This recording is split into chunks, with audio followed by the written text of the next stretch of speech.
ওই nap communist পার্টির guerrilla বাহিনীর সঙ্গে আমার যোগাযোগ ছিল। সেখান থেকে ফিরে এসে স্লোগান দিয়েছিলাম, লাখো শহীদের আত্মদানে মুক্ত স্বদেশ, এসো দেশ করি। বঙ্গবন্ধুর প্রতি ভক্তি ছিল, শ্রদ্ধা ছিল, এবং বঙ্গবন্ধুর প্রতি ন্যাপ কমিউনিস্ট পার্টির তখন সমর্থন ছিল।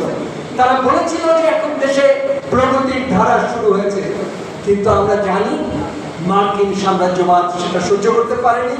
৭৫-এ তাকে হত্যা করা হয় এবং দেশ ১৮০ ডিগ্রি দক্ষিণ দিকে যাত্রা শুরু করে। প্রশ্ন হচ্ছে, এই দক্ষিণমুখী যাত্রার আর পরিবর্তন হলো না কেন? মুক্তিযুদ্ধের শক্তি যারা যখন দেশ মুক্তিযুদ্ধ করেছে তখন ৯০% লোকই ৯৯% লোকই, অবশ্য অনেকে বলে যে ৭০-এর নির্বাচনে ২০% লোক জামাত এবং অন্যান্য জায়গায় ভোট দিয়েছে। যদি ২০%ও ধরি, কিন্তু ৭১ সালের ২৫শে মার্চের পর ওই ২০%-এর ১৮%ই মুক্তিযুদ্ধের পক্ষে চলে গিয়েছে।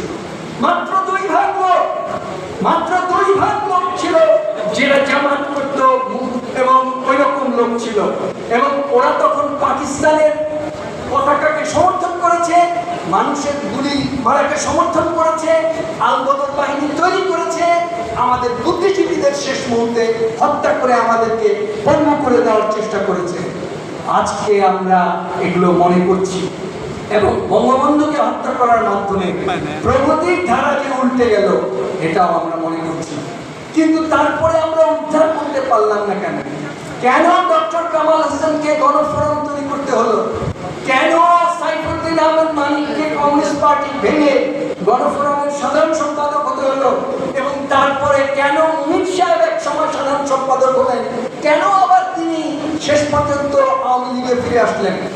সব প্রশ্ন যদি আপনি বিচার করেন, তাহলে একটা উত্তর আপনার কাছে আজকে ক্লিয়ার হবে। আমাদের সংবিধানের মূল নীতি ৪টা, মনে আছে নিশ্চয়ই আপনাদের? ধর্মনিরপেক্ষতাবাদ, জাতীয়তাবাদ, গণতন্ত্র, সমাজতন্ত্র।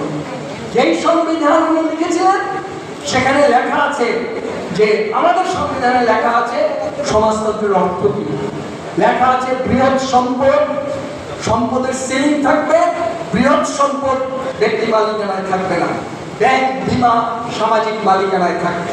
কিন্তু আমরা সেটা করেছিল বঙ্গবন্ধু, কিন্তু আমরা সেটাকে সফল করে সেখান থেকে অর্থ উদ্ধার করে সাধারণ মানুষের অন্ন, বস্ত্র, শিক্ষা, চিকিৎসা, বাসস্থানের ব্যবস্থা করতে পারিনি।